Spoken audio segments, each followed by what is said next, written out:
Assalamualaikum warahmatullahi wabarakatuh. Yang terhormat dosen penguji uji kinerja PPG dalam jabatan tahun 2025. Perkenalkan, nama saya Istighfaroh, NIM 25426732938. Saya guru akidah akhlak di MA Al-Aziziyah, Desa Jatisawahan, Kecamatan Lengkong, Kabupaten Nganjuk, Provinsi Jawa Timur. Sekaligus mahasiswa PPG dalam jabatan Batch 4 LPTK Universitas Islam Negeri Palangkaraya. Insya Allah pada hari ini Selasa tanggal 20 Januari tahun 2026, saya akan melaksanakan uji kinerja praktek pembelajaran dengan model pembelajaran Problem Based Learning di kelas 10 dengan materi adab pada orang tua dan guru. Semoga video praktek pembelajaran yang saya buat dapat bermanfaat untuk semua. Selamat menyaksikan. Jazakumullah khairan kasiron. Wassalamualaikum warahmatullahi wabarakatuh. Assalamualaikum warahmatullahi wabarakatuh. Waalaikumsalam warahmatullahi wabarakatuh. Bagaimana kabarnya hari ini? Ya. Sudah siap untuk belajar ya? Ya. Siap. Oke, silakan ketua kelas dipimpin untuk berdoa dulu sebelum memulai pelajaran. Untuk memulai pelajaran pada hari ini, alangkah baiknya kita berdoa. Berdoa mulai. Bismillahirrahmanirrahim. Raditu billahi rabban wa bil Islam dinan wa bi Muhammadin nabiyyan wa rasulan. Rabbi zidni ilma wa irzuqni fahma. Amin.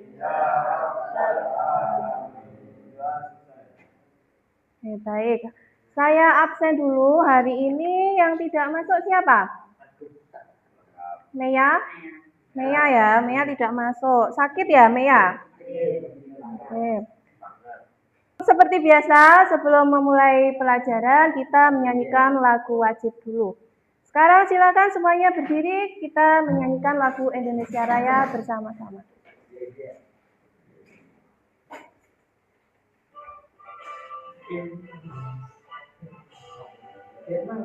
Indonesia tanah airku, tanah tumpah darahku. Di sanalah aku berdiri, jadi pandu ibuku. Indonesia kebangsaanku, bangsa dan tanah airku. Marilah kita bersatu, Indonesia bersatu. Hiduplah tanahku, hiduplah negeriku, bangsaku, rakyatku semuanya. Bangga jiwanya, bangga dadanya untuk Indonesia Raya. Merdeka, merdeka, merdeka,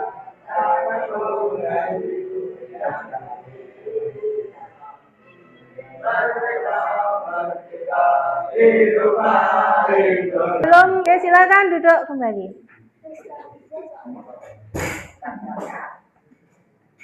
Masih ingat kemarin kita belajar tentang materi akhlak terpuji. Nah, hari ini kita juga belajar tentang akhlak terpuji dengan materi adab terhadap orang tua dan guru. Oke. Adab, apa itu adab? Ada yang tahu apa itu adab?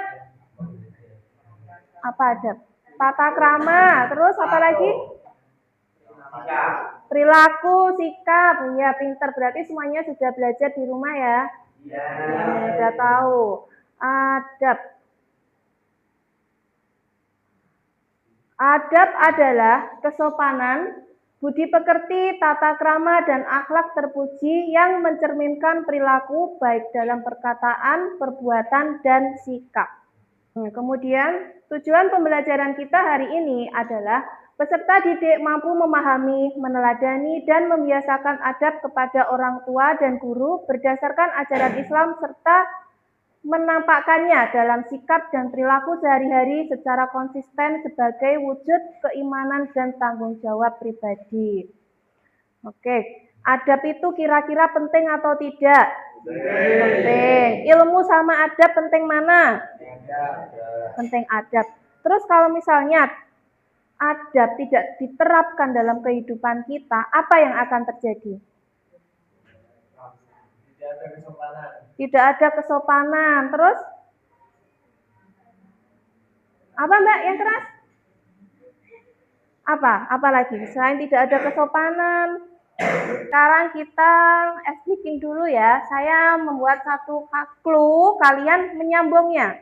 Misalnya contoh, saya bilang makan, kamu apa? Nasi atau ayam geprek dan lain sebagainya. Diurutkan dari Aisyah ya.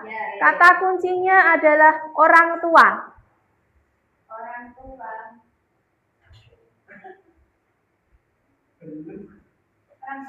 Iya, kata-kata yang berhubungan atau semua hal yang berhubungan dengan orang tua. Oke, Haris dulu. Orang tua.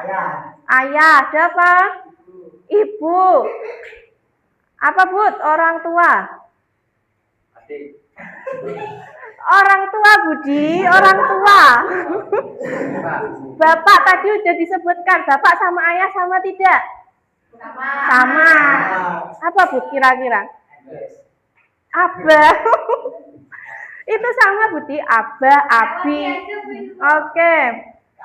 Langsung Mbak Naila. Yang merawat kita. Aisyah?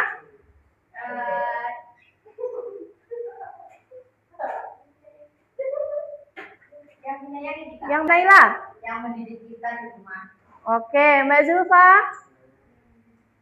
Yang mendidik juga, Diko? Buyut. Oke, buyut boleh, itu juga orang tua. Rizky? Apa?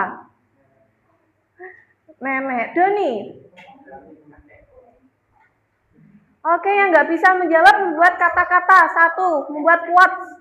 Quotes apa aja boleh, ya.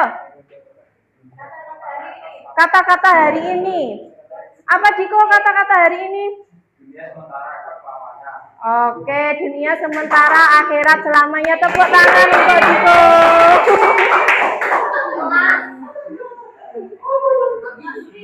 Kelas, Diko. Dijelaskan dalil nahli tentang perintah menghormati orang tua.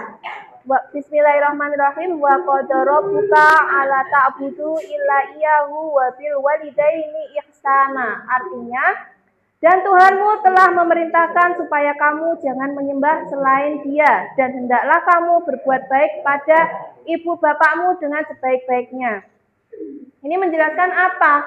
Kita wajib menyembah Allah. Tidak boleh mempercayai bahwa ada kekuatan lain selain Allah. Setelah itu, berbuat baik pada ibu bapakmu dengan sebaik-baiknya. Di sini semua sudah berbuat baik apa belum pada orang tuanya?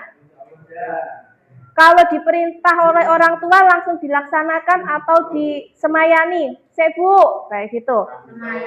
Semayani. Naila itu ya. Apa yang lainnya juga begitu?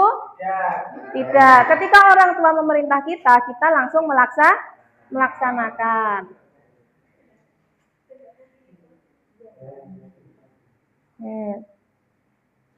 Terus adab terhadap orang tua. Berbakti kepada orang tua merupakan kewajiban bagi setiap anak. Sampai yang seumben tuwek, wajib berbakti kepada orang tua.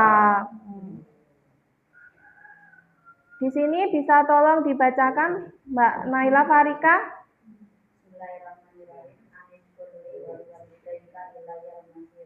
Iya, artinya? Dan kepada kedua orang ibu bapakmu Iya, Quran surat Luqman ayat 14. Di sini kita disuruh bersyukur kepadaku dan kepada orang tua. Lalu bagaimana cara kita berbakti kepada orang tua? Piye carane berbakti pada orang tua itu? Manut. Manut itu dalam artian apa? Selama orang tua tidak menyuruh kita berbuat yang ingkar kepada Allah, berbuat yang jelek, maka kita wajib manut tadi, taat, patuh, mengikuti. Oke. Terus dilarang berkata kasar, membentak, misalnya berkata oh alah, itu juga nggak boleh, itu dosa ya. Jangankan berkata kasar, kalian berbicara dengan nada yang lebih tinggi kepada orang tua itu juga tidak boleh. Lalu berikutnya berbuat baik. Apabila orang tua atau salah satunya mencapai usia lanjut, kita harus berbuat baik kepadanya. Walaupun belum berusia lanjut, kita wajib berbuat baik. Apalagi sudah berusia lanjut yang membutuhkan kita. Dulu kita makan disuapin. Ketika orang tua sakit dan sudah lansia, kita juga harus menyuapi. Selalu berusaha membahagiakan, menyenangkan orang tua. Caranya piye? Berkelakuanlah yang baik, berbuat yang baik. Jangan sampai tingkah laku atau perbuatan kalian menyakiti hati orang tua, apalagi bikin malu. Di pundak kalian itu ada nama baik orang tua, sing mbok gawa ning ndi. Nah. Kemudian bersikap santun tadi, kalau di Jawa berarti menggunakan bahasa kromo inggil, bahasa yang halus. Senantiasa mendoakan. Semua sudah hafal ya doa kepada orang tua? Ya. Oke. Kemudian keutamaan berbakti kepada orang tua. Dibukakan 2 pintu surga. Tidak ada seorang mukmin yang mempunyai 2 orang tua di mana pada waktu pagi ia berbuat baik kepadanya, melainkan Allah membukakan 2 pintu surga kepadanya. Berarti lah sampeyan berbuat baik kepada orang tua, maka pintu surga dibukakan untuk kita. Nah, gitu. Makanya harus berbuat baik. Terus lebih utama daripada berjihad di jalan Allah. Berarti berbakti kepada orang tua itu lebih mulia daripada sampean perang nih Palestina. Ketika orang tua kalian sakit membutuhkan kalian, tapi kalian ada jadwal berjihad sing buat disekne. Yang mana yang didahulukan? Orang tua. Ridho Allah ada di dalam ridho orang tua. Murka Allah ada di dalam murka orang tua. Paham maksudnya? Jika orang tua kalian meridhoi perjalanan kalian, otomatis Gusti Allah juga meridhoi. Lalu dimudahkan rezekinya. Di sini sudah banyak sekali contoh-contoh orang sukses ya, yang dia itu dengan memuliakan orang tua, dia bisa sukses. Nah, itu salah satu kunci. Oke, paham sampai di sini? Paham ya? Kedua, memahami adab terhadap guru. Guru itu siapa sih menurut kalian? Orang tua kedua. Kira-kira guru itu penting nggak untuk kehidupan kita? Penting. Kenapa guru itu penting? Karena yang mendidik kita dari kita tidak mengerti sampai kita tahu. Yang mendidik kita dari kita tidak tahu menjadi tahu. Guru adalah orang tua kedua kita. Sikap kita kepada guru berarti harus hormat, sopan. Ketika kalian bertemu dengan guru, kira-kira apa yang kalian lakukan? Ketemu guru yang dulu pernah mengajar kita, mungkin sudah lama, guru MI, guru SD. Menyapa, terus salaman, mengucapkan salam. Terus jangan buang muka ketika kalian berpapasan. Kayak guruku, melengos, pura-pura tidak tahu. Itu nggak boleh ya. Harus tetap bersikap. Pernah begitu? Terus husnuzon pada apapun yang dilakukan guru. Husnuzon itu apa? Berprasangka baik. Berprasangka baik. Kalau suuzon? Berprasangka buruk. Harus berprasangka baik pada gurunya. Kalau disuruh apa? Mesti ya tidak berprasangka buruk. Mesti ngene-ngene kayak gitu. Terus memperhatikan dengan wajah yang menyenangkan ketika dilihat gurunya diajar itu Kalian ada ekspresi senang ikut belajar, bukan murung atau sebel ngerundel. Ngantuk. Rendah hati dan hormat, menjaga sopan santun dan tidak berjalan di depan guru seperti tadi, berjalan di depan orang tua. Adab juga itu mengajarkan kita kalau orang Jawa, kita sedang menyapu, ada gurunya atau orang tua kita lewat, maka kita harus berhenti menyapunya. Kalian sudah tahu ya semuanya adab-adab seperti itu. Kemudian keutamaan berbakti kepada guru. Jika kalian berbakti kepada guru, maka kalian akan mudah menerima pelajaran, mendapat ilmu yang masa depannya insya Allah cemerlang dan menjadi orang hebat bermartabat. Oke, sudah paham dari materi yang barusan saya sampaikan? Kira-kira ada pertanyaan atau tidak? Yang merawat kita. Oke, di sini sekarang kita akan menyaksikan kisah tentang Uwais. Mungkin dari kalian sebagian ada yang sudah mendengar dan membaca kisah tentang Uwais. Sekarang disimak baik-baik ya. Ini tentang seseorang ahli surga yang namanya terkenal di langit karena beliau memuliakan orang tua. Silakan disimak ceritanya. Sebelum berlanjut ke kisah ini, mari bersolawat kepada junjungan dan kekasih kita Nabi Muhammad Sallallahu Alaihi Wasallam.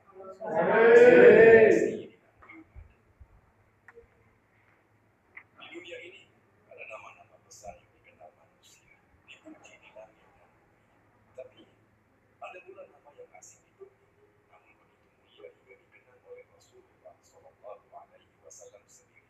Namanya Uwais Al-Qarni. Ia bukan sahabat Nabi. Ia tak pernah bertemu langsung dengan Rasulullah Sallallahu Alaihi Wasallam.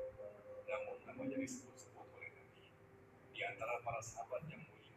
Kenapa? Apa yang membuatnya begitu istimewa? Uwais tinggal di Yaman, di sebuah kampung kecil. Ia hidup dalam kesederhanaan, bukan seorang ulama, bukan pula saudagar kaya. Pekerjaannya hanyalah penggembala unta.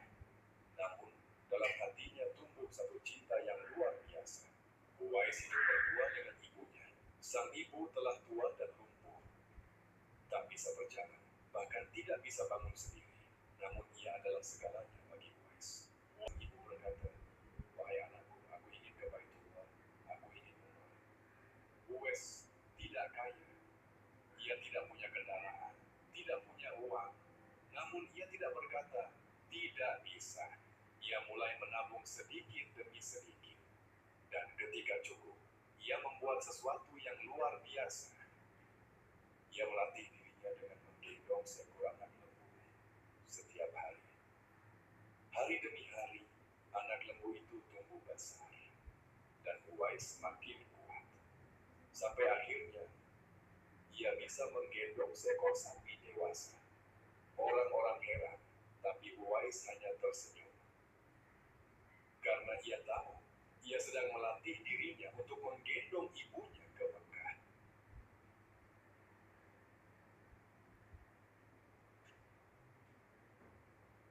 Jarak dari Yaman ke Mekah hampir 1.300 km. Ia tempuh dengan berjalan kaki sambil menggendong ibunya di punggung. Bayangkan, langkah demi langkah, keringat yang tak pernah kering, tulang yang nyeri, tapi tidak ada keluhan. Karena dalam hatinya hanya satu tujuan, menunaikan bakti pada ibunya. Saat ibunya wafat, barulah Uwais memutuskan pergi ke Madinah.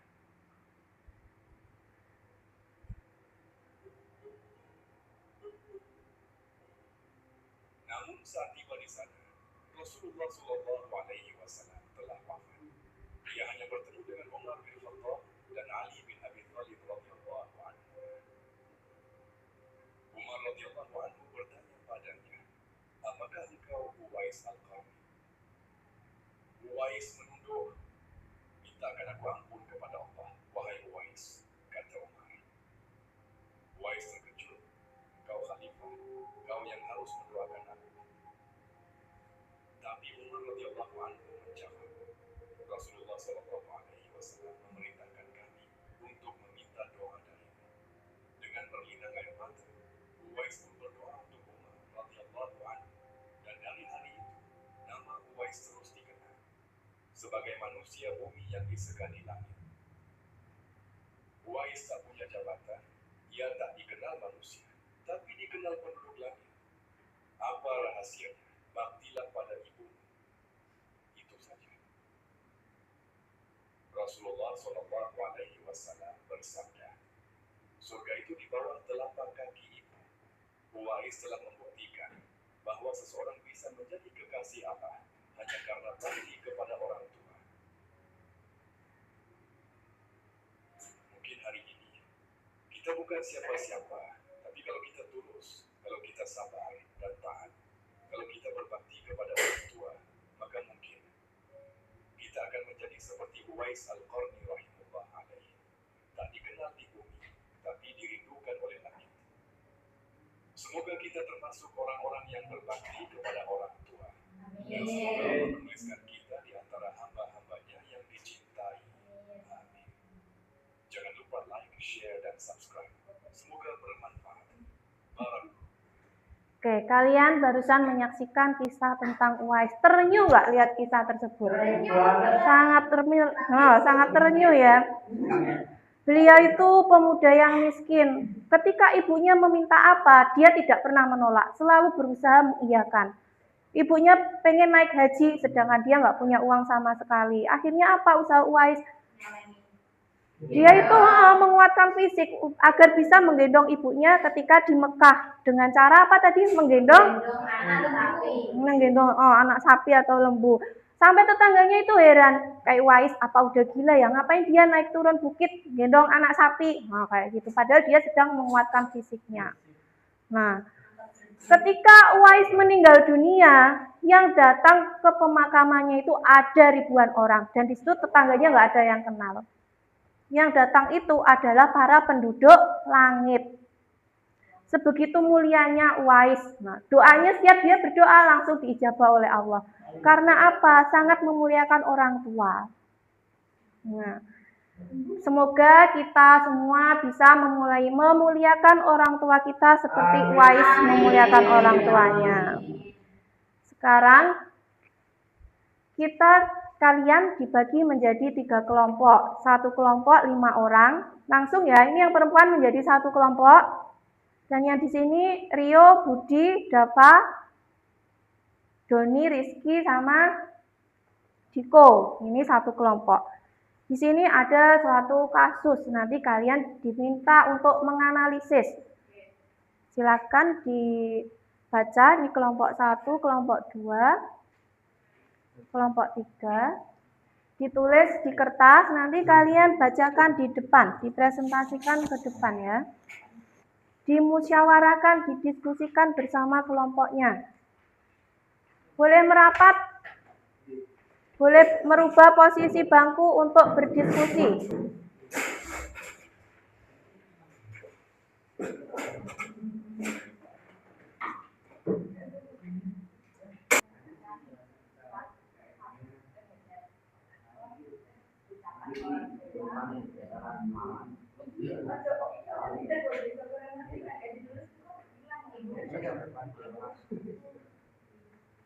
Iya, Amit Mbak.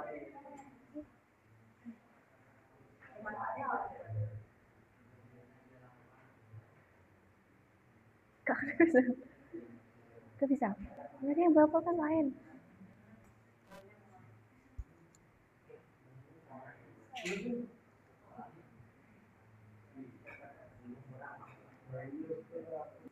Semakin diasah semakin tajam ya.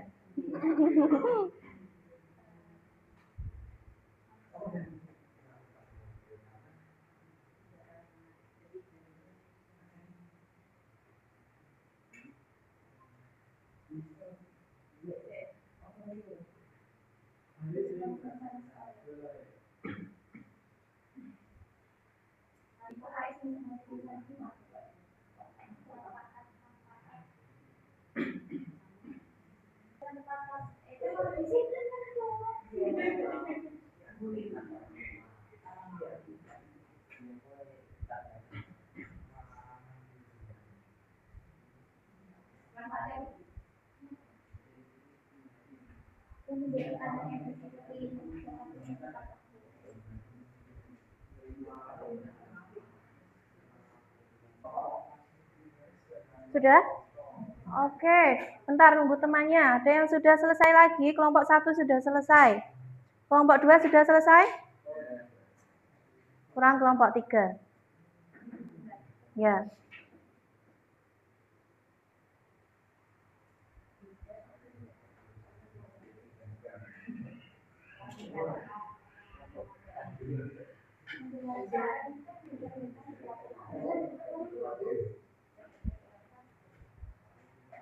Sudah selesai? Sudah. Oke, sekarang dari kelompok 1 bisa membacakannya ke depan. Silakan ketua kelompoknya. Ayo semua kursinya bisa diposisikan seperti semula.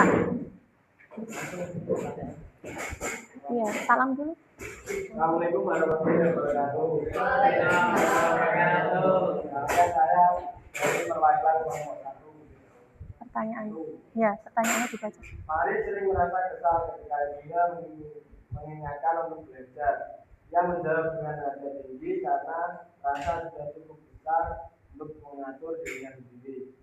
Pertanyaan, analisislah sikap Fahri dan jelaskan apakah sikap tersebut sesuai dengan adab kepada orang tua. Jawaban 1. Belum sesuai karena Fahri membantah perintah orang tua dan menggunakan nada tinggi saat berbicara kepada ibunya. Oke, terima kasih. Beri aplaus untuk kelompok 1. Sekarang kelompok 2 silakan mempresentasikan. Ya, Mas Dava. Saya dari kelompok 2. Terima kasih. Saat guru menegur rasa kalian masing-masing tugas, mereka memilih diam dan menunjukkan wajah kesal untuk sifat kelas. Pertanyaan nilai sikap rasa tersebut dan jelaskan sikap yang dia lakukan. Sikap rasa tidak sopan yang seharusnya rasa lakukan adalah menghormati guru dan mengerjakan tugas dari guru dan guru. Oke, terima kasih untuk kelompok 2. Selanjutnya kelompok terakhir.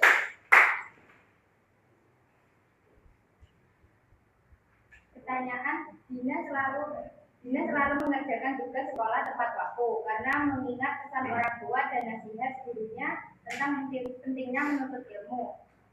Pertanyaan, evaluasilah perilaku Dina dan jelaskan manfaat dari sikap tersebut.